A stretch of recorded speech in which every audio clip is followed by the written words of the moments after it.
Hi, hello everyone, and welcome. My name is Mariangela Matarazzo, and I am the artistic director of Virtual Reality Experience, an international festival that is fully dedicated to the XR and how the immersive technology are used in different fields such as health, arts, culture, science, industry, and also in international cooperation. Something is also used in religion, for example. The aim of the festival is to explore this impact and to present to our audience a selection of artworks coming from over the world.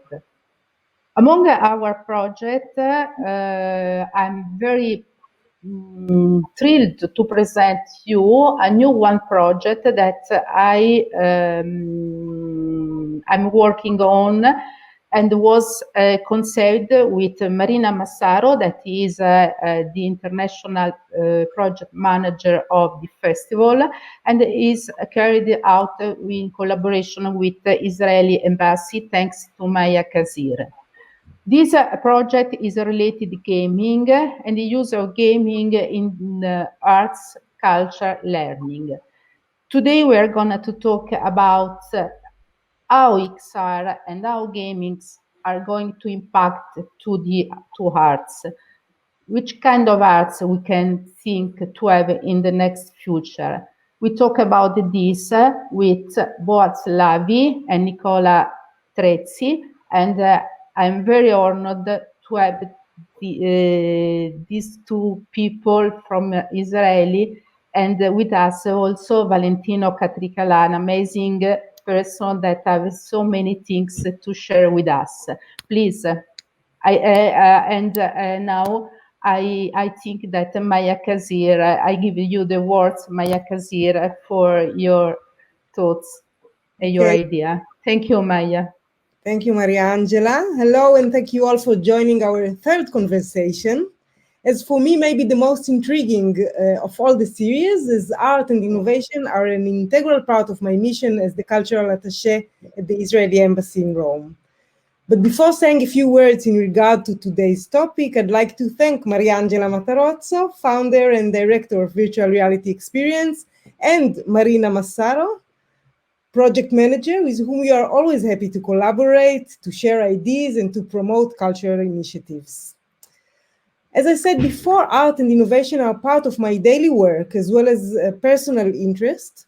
And as such, I find the combination of art and new technologies, of which we are about to hear today, very stimulating on the one hand, but a bit challenging on the other hand, because of the peculiar nature of art as a field without clear laws, without sharp boundaries, and with very few limitations. One should ask himself, are the new technologies really changing the arts, or are they merely repeating past debates?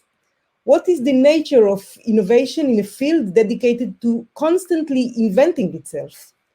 Based on my personal acquaintance with the guests Boaz Lavie and Nicola Trezzi, I'm sure we are all going to hear some very original and innovative ideas. Our moderator today is Valentino Catricalà, with whom the embassy has collaborated in past years. So hello and thank you so much, Valentino, and have a pleasant conversation. Hello, thank you. Thank you for inviting me as well. And so my role is just to moderate. So what I'm gonna do is introduce our guests tonight. We have two very important and stimulated people, Boaz Lavie and Nicola Trezzi, and they're both an international curriculum, and they both work and from different point of view on the relationship between art, technology, innovation. And Boaz is gonna be the first to talk, so be ready. And I'm going to introduce Boaz a little, reading his bio, which is quite very interesting, because Boaz Lavie is a New York Times best-selling author, award-winning game designer and entrepreneur. So he made a graphic novel called The Divine, so a collaboration with world-renowned artists Asaf and Tomer Anuka, and it was nominated for a Hugo Award and won the International Manga Award in Japan. But he writes about machine learning, forensics, and many other interesting things. And today, Boaz is going to talk about VRE panel to the future of writing such interesting and important topics and issues. So, Boaz, the ball is yours. Thank you very much. Thank you very much, Valentino, and thank you for having me in this panel. I'm honored to be a part of it. So yes, can you see my screen that I'm sharing, the future of writing? Is it okay? Okay. So the future of writing, I'm going to discuss the past, present, and actually future of machine-made texts.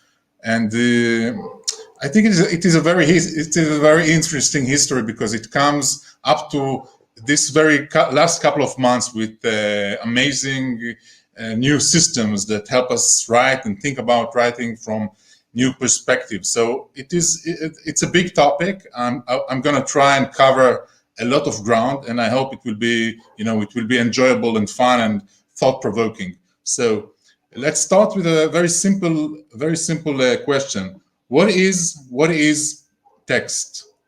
Well, text, as opposed to visual objects or music, is something we cannot just come across accidentally in nature. You know, we can go outside and see beautiful mountains with colorful patterns that sometimes look a lot like abstract arts, maybe, but text is not like that. The same for music. We can listen to the robin singing in the early hours of the morning, and it sounds a lot like human-made music in some ways, but texts are not the same. When we come across texts just outside, we have a very strong intuitive feeling that it was created by a person like us, by a human being, and that it was not just accidentally created by forces of nature, because texts convey a meaning in a different way than other forms of art or creation. But we still have those texts that were allegedly or supposedly created by non-human entities, and these are religious texts that were created by God or gods in non-Western religions, and they were channeled to us through a person, a human in the loop, you might call it, the prophet. The prophet had this peculiar ability of transferring this powerful knowledge, energy into words, into texts. But it took many, many years for humanity to actually build real physical machines that can create physical text, not coming from God or something like that, but actual texts created by machines. The first example is the Eureka Machine. The Eureka Machine, invented in the 1840s by a British inventor called John Clerk. And the Eureka Machine is a very strange machine, actually. It is a lot like a slot machine, sort of like a slot machine. You put a coin in, and all these wheels and drums start to roll inside and make all those sounds. And then this machine puts together a line of verse, a line of poetry written in Latin, a hexameter, kind of like the hexameters that were written by Ovid or Virgil many, many years ago. And I think the opportunity for people to interact with such a machine, to get these lines of poetry that were written by a machine and not by any particular personal, human being, it was a very strange, innovative experience. It's kind of like an objective text, external text coming from the outside, not written by any particular person. And let's read a couple of examples written by this Eureka Machine. So That's a line of poetry actually written by the machine. Martia castra foris praenerant poelia multa, in Latin. Of course, my Latin is very bad, so let's read it in English also. Military camps foretell many battles abroad. So this is a line of poetry written by a machine that can actually write something like 26 million different lines of poetry. And I think the fascination of human beings with such texts that were created by the machine is very interesting. However, it took something like 100 years for new kind of machines to rise. These are the computers, of course, electronic machines. Around the 1950s or so, we come across the first examples of those computers 100 years following the Eureka Machine, which was invented in the 1840s. So these are new kinds of machines, and they can do some very interesting things with digital information. And right when those machines arrived, engineers were trying to make them manipulate text, to write programs that can actually generate or do something similar to what the Eureka Machine did 100 years before. And there are many examples for programs actually writing texts. I think the most famous one is probably the ELIZA. ELIZA is a program written in 1966 by Joseph Weizenbaum from MIT, and ELIZA is a very early version of a chatbot. Now, what is a chatbot? Chatbot today is something that usually when we interact with banks or supermarkets or government offices, we do it through a chatbot. Chatbot can help us just get information and answer our questions. And it is usually a very efficient way to interact with customers. And ELIZA is a very early chatbot. It can pretty much chat with someone in a limited way and answer questions, and it can reply certain kinds of questions and stuff. For instance, people could have said to ELIZA something like, I'm feeling very sad today, and ELIZA would have answered, why are you feeling sad? I'm feeling sad because my wife left me. Oh, ELIZA would have said, I'm sorry to hear that. So this is kind of a limited conversation, and it is all rule-based, meaning the engineer Joseph Weizenbaum, who wrote ELIZA, had to actually give ELIZA all the answers beforehand. ELIZA cannot just invent or improvise. ELIZA has to know everything before she answers the question. It is a very limited way of actually manipulating language.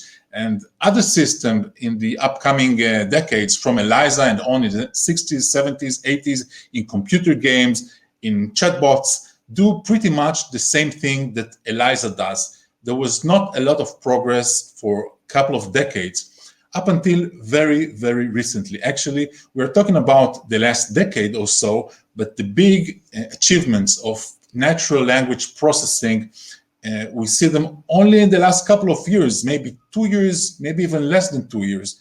And I would like to talk about GPT-3.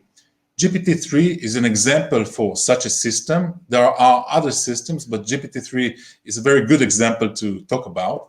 GPT-3 was actually released only last year, 2020.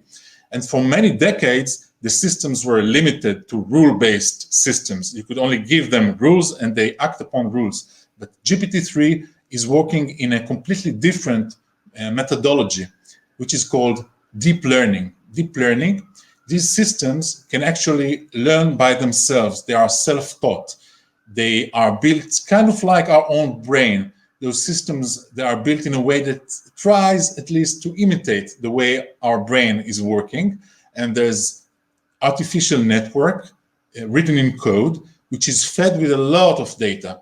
When we talk about images, it is fed with photos, of course, or sounds if the field is speech recognition. But when we talk about texts, the information, the data that the artificial network is fed with is words, texts. And GPT-3 was fed with something like 500 billion words. It was fed with the entire Wikipedia in English. it was fed with millions of web pages and with thousands and thousands of books. And it is trained, those systems are trained to understand the relationship between words, sentences, and paragraphs. And after the process of training is done, the machine is actually we can interact with the machine, with the system, with GPT-3. So how does this kind of interaction work exactly?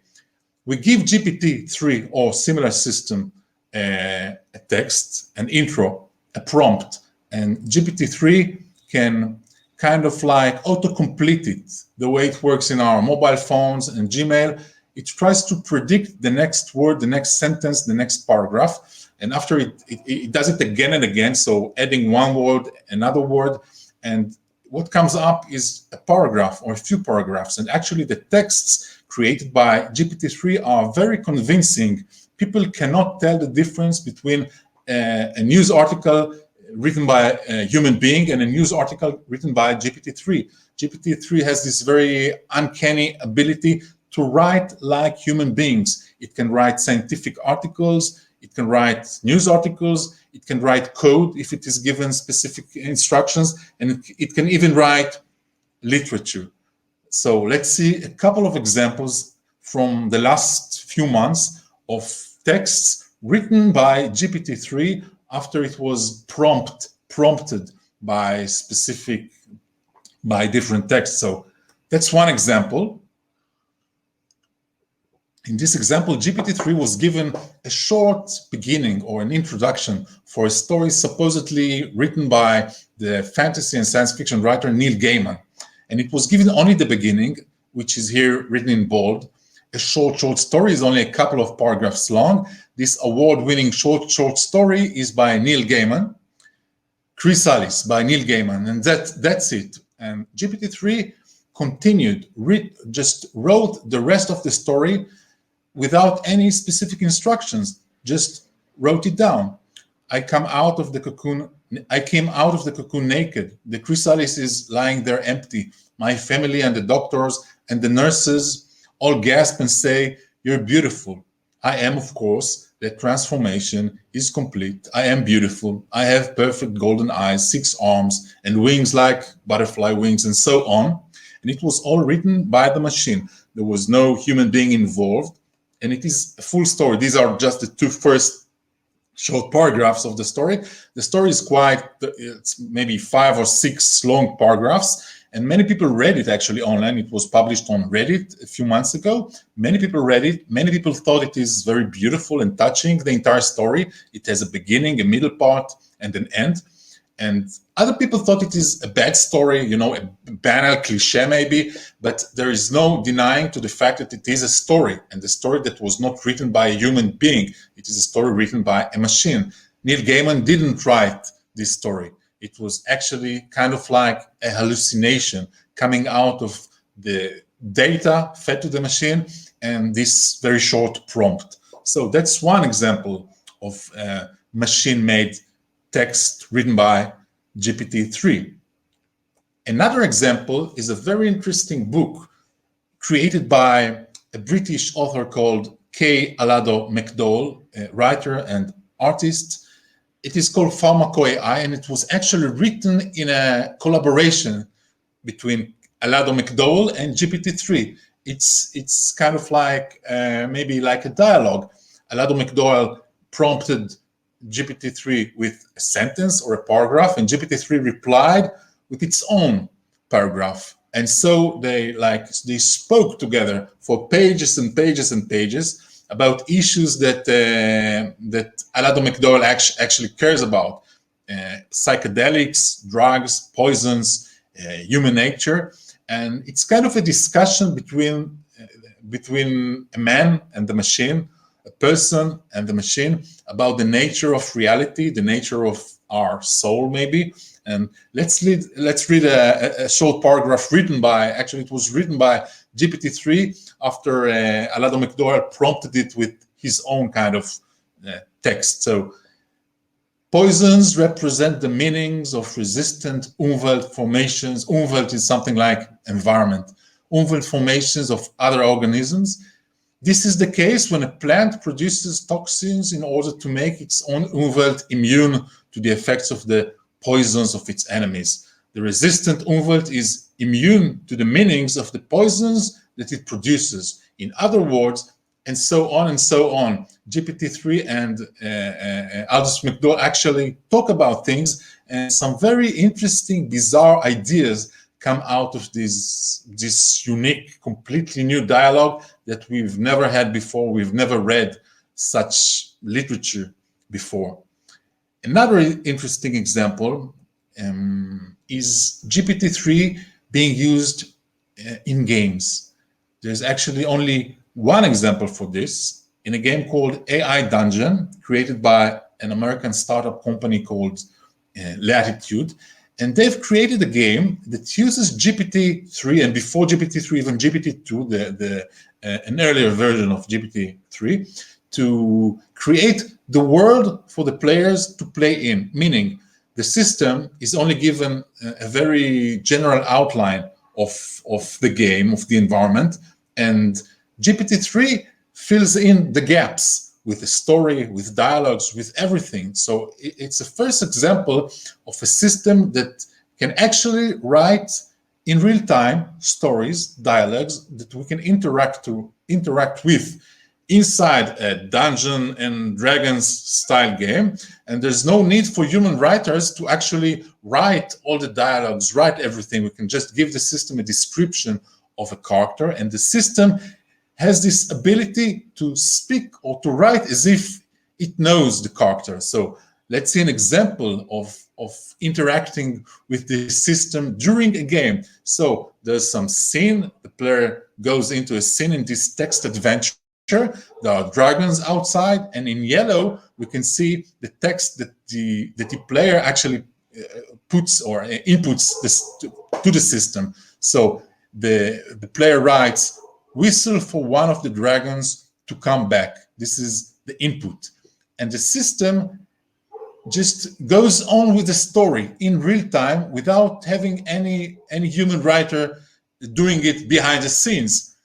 GPT-3 writes back, "You whistle for the dragon to return. It flies over to you and lands on your shoulder. It looks at you with its glowing yellow eyes, and it slowly begins to sniff you. Then it licks your face. The smell is so good that you immediately start licking your own face." And that was written actually by GPT-3. So the idea and the option of games, video games, incorporating such system is fascinating, because it can open a lot of doors and it can create very efficient kind of story building.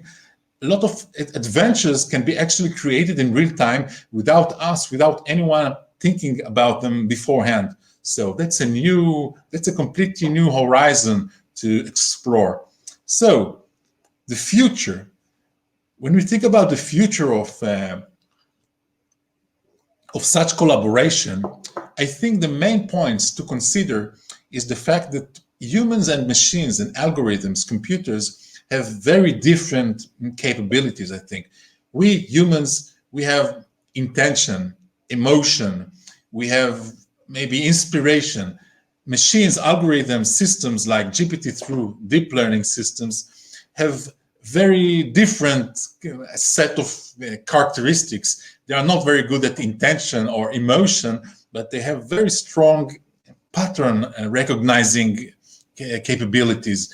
They can imitate actually they can do it better than humans. They can imitate authors. They can write Shakespearean style. They can write like J.K. Rowling. They can write like any writer, as long as they get enough information, enough data about it. So we have a lot of examples of GPT-3 writing as if it was a specific writer, like in the case of Neil Gaiman. So I think the combination, collaborating, human intention, human inspiration, and machine imitation can bring up some very interesting results. We can think about a human writer writing a story about a person building an artificial human out of parts in his home or something, and then it comes to life. And then, like in a synthesizer, this writer can choose to wrap this idea for a story in different styles. Maybe write it in a style, and the machine will write it in a style of maybe Renaissance style, or 18th century or 19th century Victorian style, like in the times of the Eureka Machine. So there are so many possibilities. But we must remember also this, that the algorithm, those systems, are not objective. They are not pure. They are fed with human data, so they have a lot of biases. We see examples coming from GPT-3 that are filled with racism, misogyny, because the texts that they were fed with, these systems, are full with these biases also. So I think when we think about the future of writing and this very interesting collaboration, the responsibility for the writer will be a lot like the prophet in ancient times. I mean, channeling this very unique energy, this machine kind of new way of thinking about words and sentences and literature, and combining it with our own sensibility. It's a new kind of combination, I think. And I think hitting the right balance between those very special, I think, characteristics of human writing with this style, this imitation machine. Working with the imitation machine as a human writer is something that we never tried before. And I'm personally looking forward for the results of this collaboration. Very dangerous, maybe, very exciting collaboration. And I hope the writers of the future, the authors of the future, will be responsible enough and will be careful enough. But also, I hope they will take enough risks also to create something that we have never read before, text that will tell us new things about ourselves, about our present, about technology, about the future of humanity. So thank you very much. Grazie mille, and I hope you enjoyed it. Thank you, Boaz. Very interesting. It's interesting to hear about, writings, because I don't know, I come from contemporary artwork, so it's easier for me to imagine how artists can deal with artificial intelligence or machine learning. Less easier for me to imagine how writers can deal with, And yeah. I think, you showed a very interesting, an important actual example and possibilities, and also some ethical problems, that everybody has. And then when we approach this kind of issues, actually, such as artificial intelligence. And regarding contemporary artwork, so we have here Nicola Trezzi. Nicola is a writer, educator, editor, exhibition maker, and currently is the director and curator of CCA, so the Center for Contemporary Art in Tel Aviv. Prior, Nicola, he was head of the MFA Bezalel Academy of Arts and Design in Jerusalem, and USA editor of Flash Art International. And the bio is long, and he has done many exhibitions in important centers all over the world. I won't mention all of them, but I only say that he's gonna talk about the technological paradox of contemporary art. So, Nicola, benvenuto. Now it's your turn. Thank you so much, thank you, Valentino, and thank you, Boaz, for such a inspiring presentation. It triggered so many interesting thoughts. I hope maybe we have time to share. I'm going to speak about, as Valentino was saying, the paradox that comes often when we bring technology, the notion of technology within the field of contemporary art. So I will share my screen. So I will speak about this notion of technology within the field of contemporary art through two exhibitions that happened at the center. And I will try to give some ideas of my understanding and why I see it as a paradox. First of all, of course, everybody can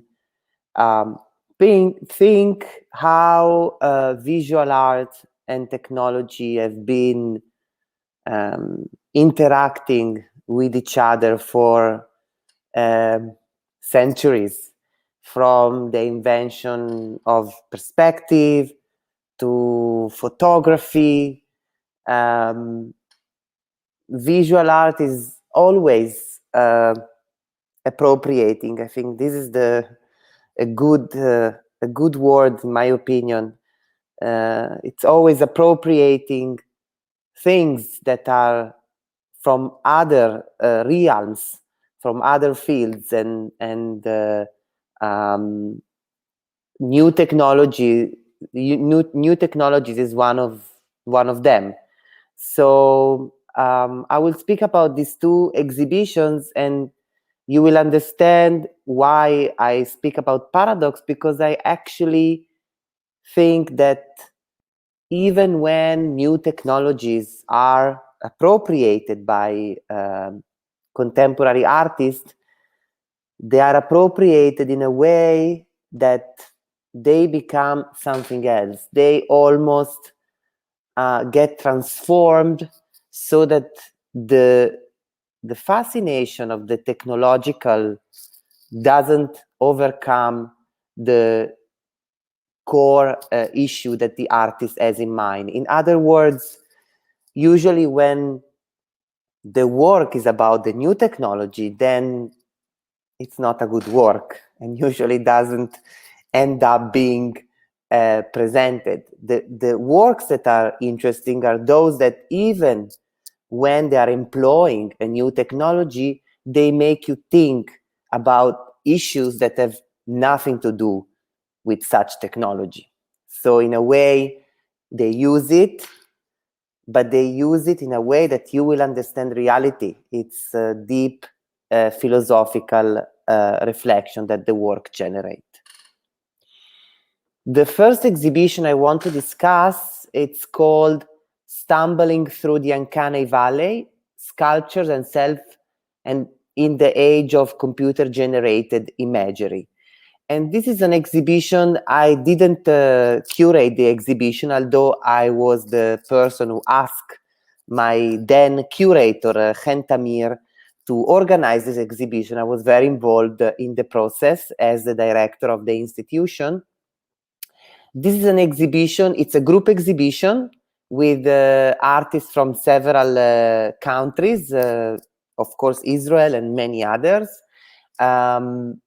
And the exhibition was, as the title says, was looking at this specific combination of sculpture, self, and computer-generated imagery. Within a poetic,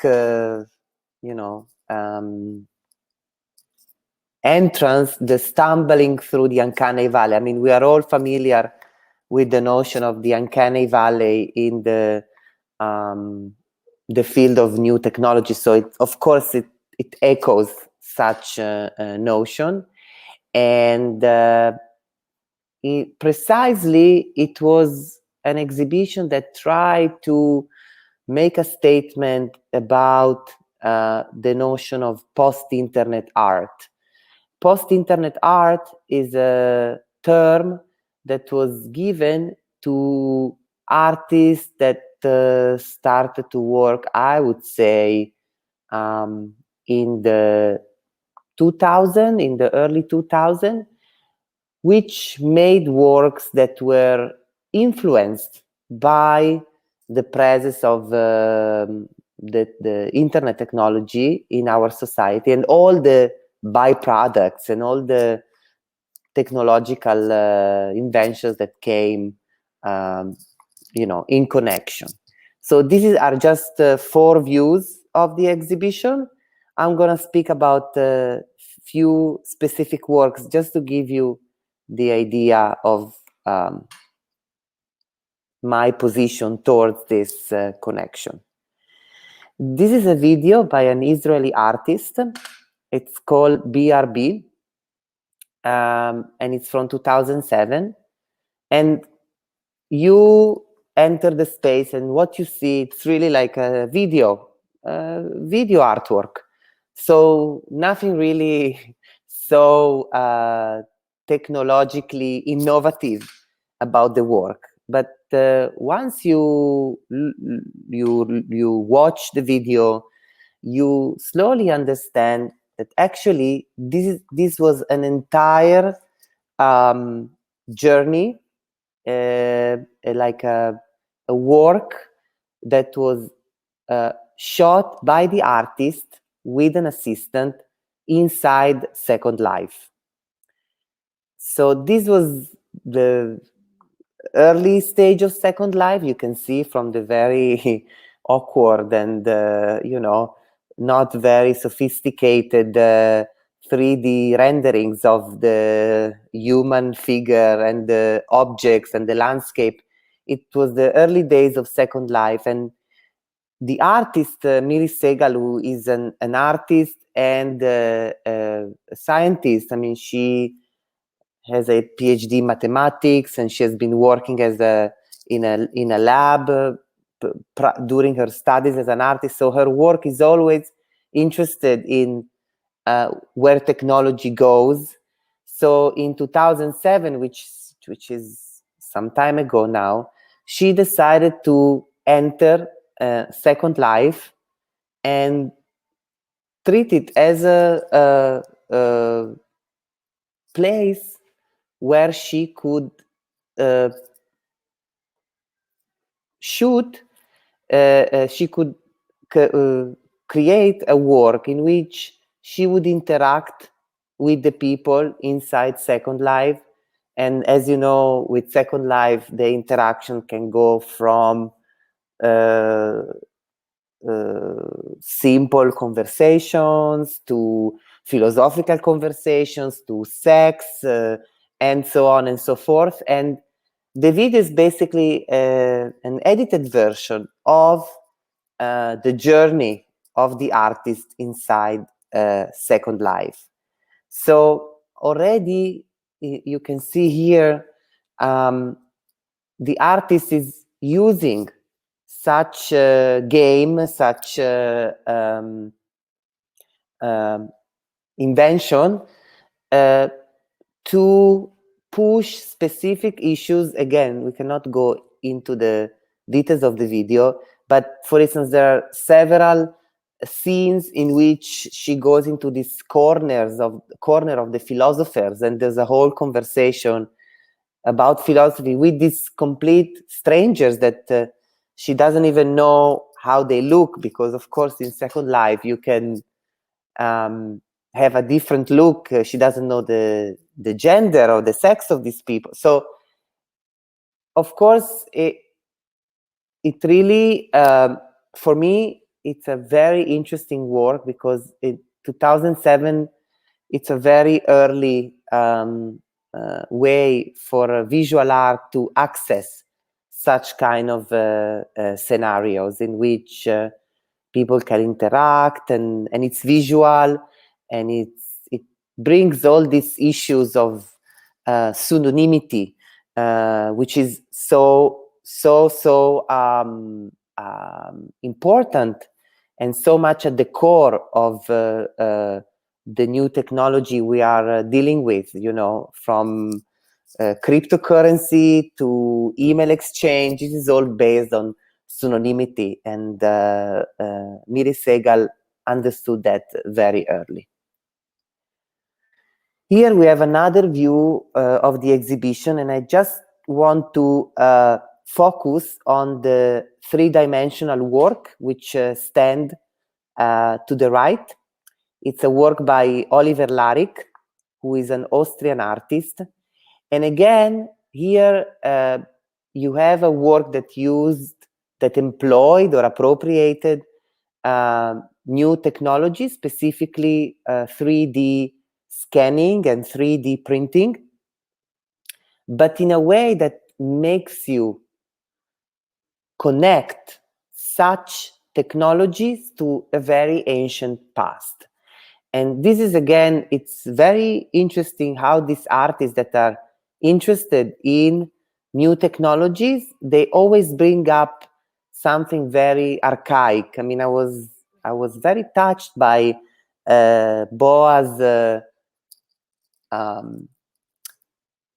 connection between the machine writing and the prophet, and how, you know, how these two can go together. And actually this exhibition had a lot of references to mythology, to even pastoral settings. So there's something there which is very intriguing, how technological advancement seems to make us think of the archaic.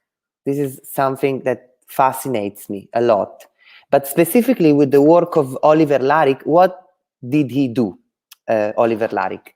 He basically decided to go to these collections of Roman copies of Greek sculptures. We all know how the Romans, the ancient Romans, admired Greek sculpture. So during Roman times, there was it was very fashionable to have copies, bronze copies, or even marble copies of works by Greek artists made before. So Oliver Larick went to these collections of Roman copies of Greek sculptures and decided to scan them one by one, so to create this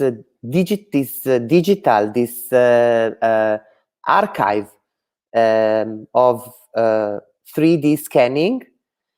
And then after he created this archive, he started to present them by 3D printing them in different materials. So you enter this exhibition. This is our space, our ground floor gallery, and you see this sculpture. It's printed, 3D printed with artificial materials as it is. So, you know, things derived from plastic and so on. But the subject is in fact this bronze statue, which itself, it's a copy of another sculpture. So in a way, Oliver Larick is triggering a question about the desire of humankind to replicate not only reality, but to replicate the replica. And what is really the difference between a replica and an original? And even to connect with, again, Boaz's presentation about machine-generated text and the idea of authenticity. What is authentic about something that is fed, that is artificially created?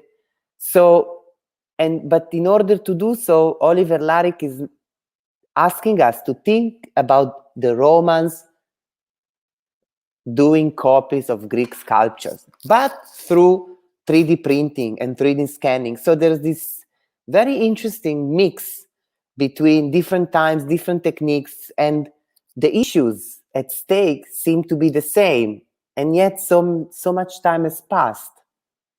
So this for me is a very good example of this kind of paradox. Here we have two more works, and I will speak briefly about it. And one is by Timur Sikin, and it's called Campaign for a New Protocol, Part 3. and it's the work to the left, which is basically a rock, of course, not a real rock. It's a rock made of polyurethane, on top of which there is a VR headset. And when the person puts the VR set, he or she is taken into a journey in some kind of uncanny valley. And it's about this new religion, this new faith. And again, for me, it's fascinating how such present with the strong support of new technology is at the same time very often paired with religion, with beliefs. And there's again a very interesting twist in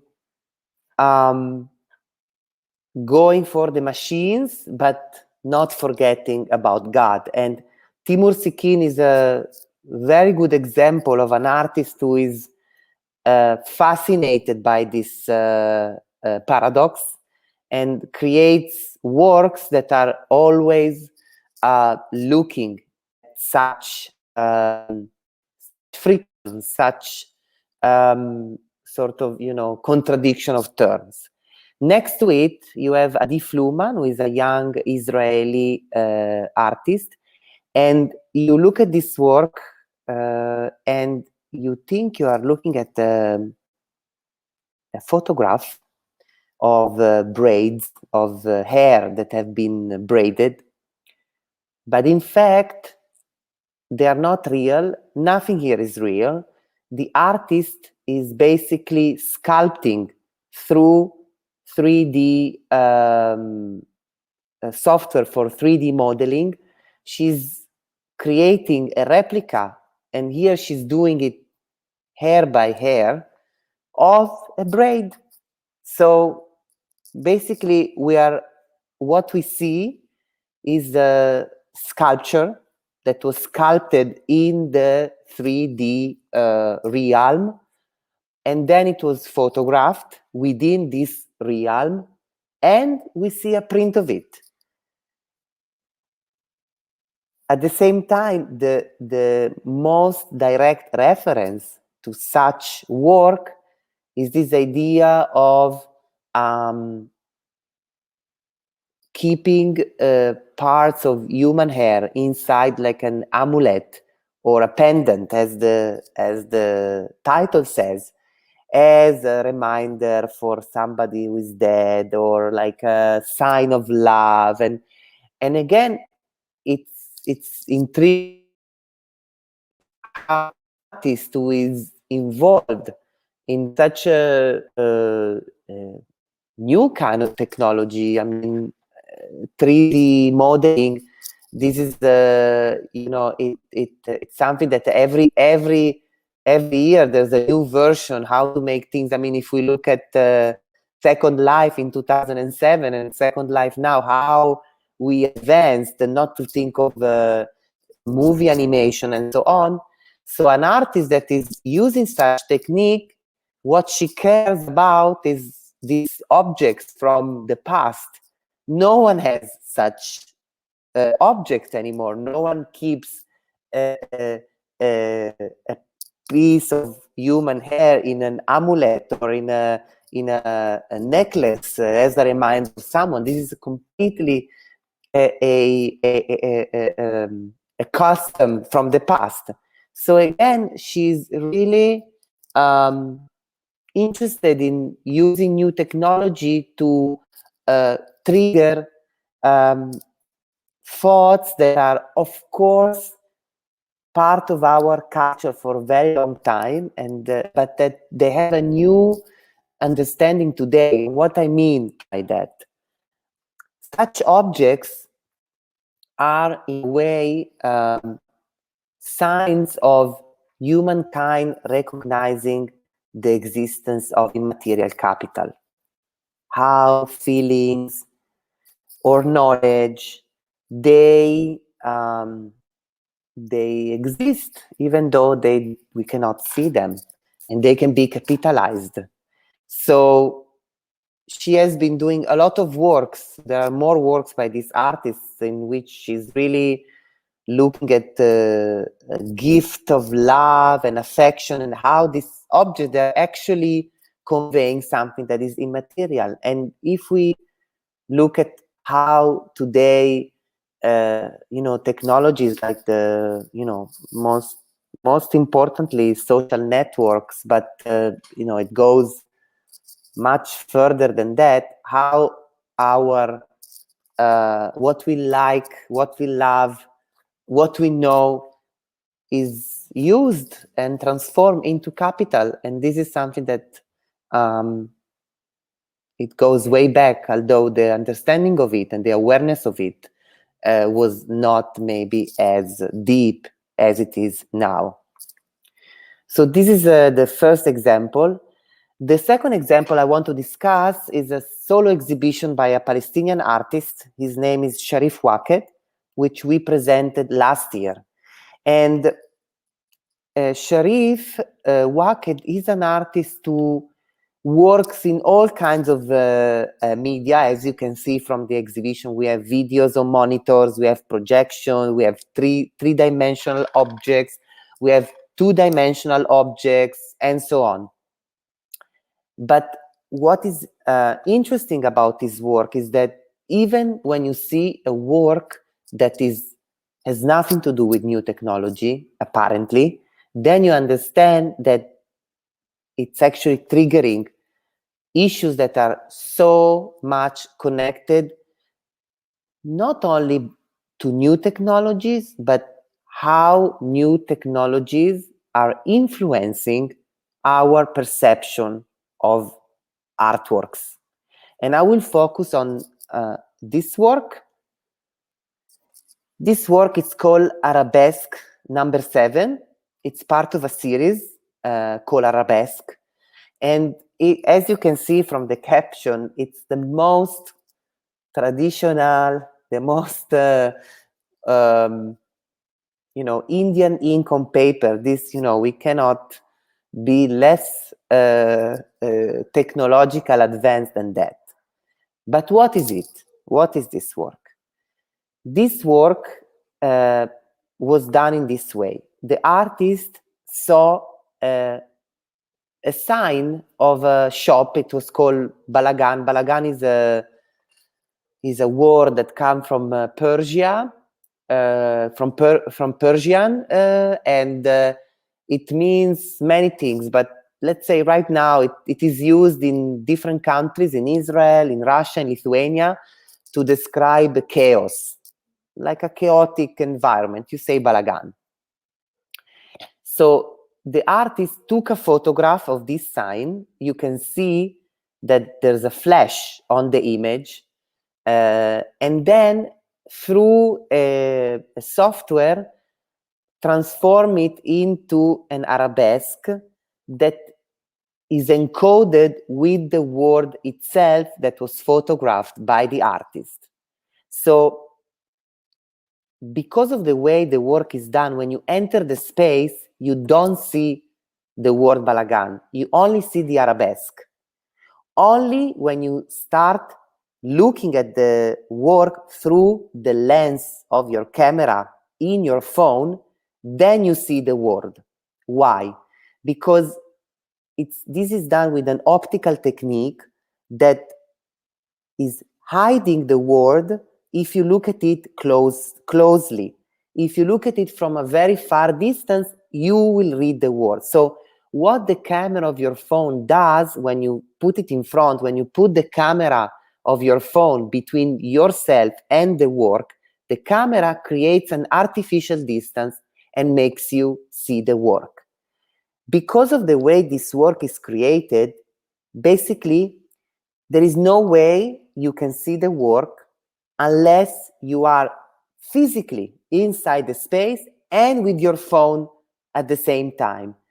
So you have to look at it with your naked eye, and you can look at it with the eye, the mechanical eye of your camera. There is no other way almost. I'll show you just to make things a little bit more clear. There is almost no other way to perceive this work. Now, if for those who are familiar with the field of contemporary art, today we are in a present, I mean, with the pandemic, it's even more so, but even before that, we are in a time where artworks are seen, experienced, purchased through digital images. The physical encounter with a work of art, as it was in the past, has drastically decreased. Of course, a lot of people go to museums more than ever before, and a lot of people go to see exhibitions, but there's a very high increase of digital app to see artworks, or just receiving a PDF with images. And or even now, people have created several galleries, several commercial galleries have created VR rooms where people can enter the room to see the artworks. And a work like this, it's completely obliterating such a possibility, because, and not only is asking you the work or the artist that made the work, is asking you the physical presence. It's asking you both, because in order to experience both the arabesque and the word balagan, you have to be in both positions. So if I'm physically there and I don't decide, as everybody does these days, to take a picture of the work, to send it to my friends, I will not know that encoded inside the arabesque, you see the word balagan. On the other hand, if I enter the space and immediately take out my phone, take a picture of it, find out about the text, I send it to my friend, but my friend that received the picture only see the text, and he doesn't see the work in the other way because he's not physically present. So such, again, paradox for a work that is ink on paper, for me, it triggers so many thoughts about our relationship to digital images, how we use them, how we believe in them, how they are part of our daily life, and yet we are completely unaware of the complexity that comes with it. And I think an artist like Sharif is totally, and again, arabesque. This is, again, the most traditional, the most, it's a very ancient technique. And of course, it's a clear choice that he wants us to see this together, this idea together, the arabesque and the digital images. And I will just show you. So this is a new work that he did. It's a photograph of the word aura. And you see, this is with this picture, they were capable of capturing both. So when you approach the work physically, you just see an arabesque, completely abstract, completely atextual. And then with the phone, you see the difference. So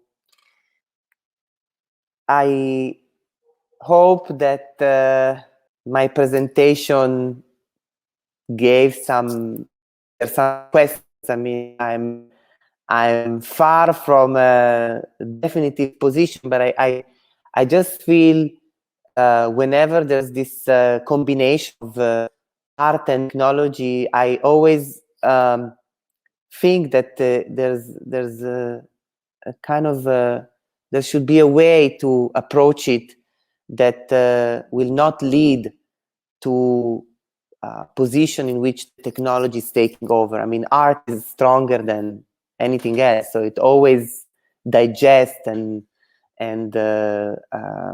transform everything. So, and bring it to, like, it makes it temporal. That's also a very interesting idea. I think, the idea of like kind of suspending the time, whereas technology is always changing. There's past and present and future. So thank you.